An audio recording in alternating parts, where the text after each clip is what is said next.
πάντες λένε ότι δεν είναι μονόφυλακοι, μονοσήμαντοι και προερχόμενοι από μία πηγή.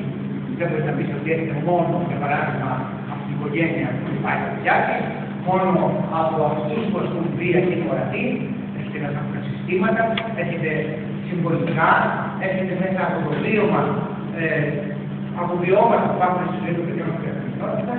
Σίγουρα 100% δεν είναι κάτι που αφορά μόνο τη σχολική μας μονάδα. Είναι μεταφερόμενα από την κοινωνία, είναι μεταφερόμενα δερματικά, συνειδησιακά, σε ενημερώσεις των παιδιών και σε μη ενημερώσεις παρακάτω.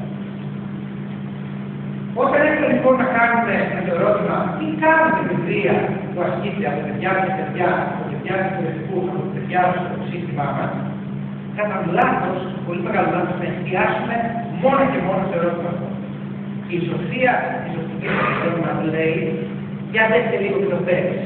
Για καταλάβουμε λίγο τι άλλο συμβαίνει στη ζωή του. Τι συμβαίνει?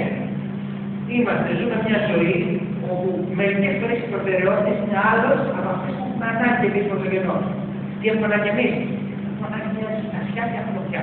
Ναι, να φροντίσουμε το εδώ που λέγεται μυαλό, ετοιμασία, γνώση, να φροντίσουμε τούτο εδώ που λέγεται να φάω, να είμαι έτοιμος και υπομόλυμος, να μην περιώσω, να μείνω καλά. Αλλά δεν φροντίσουμε και τούτο εδώ. Δεν μπορεί να δουλεύει το πόνο σου.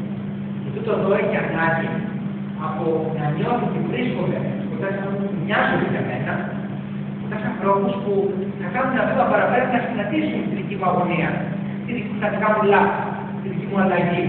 Όπως μεγαλώνω και την βία, και την οποία μιλάμε σήμερα, είναι ένα από τα πιο δύσκολα κομμάτια της ζωής, γιατί έχει τις μεγαλύτερες αλλαγές.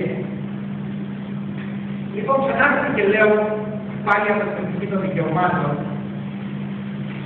να κάνουμε μια παρένθεση. Όταν μιλάμε στο Σύλλογο για δικαιώματα, δεν χαϊδεύουμε αυτιά και δεν προσπαθούμε να πούμε ό,τι θέλουμε.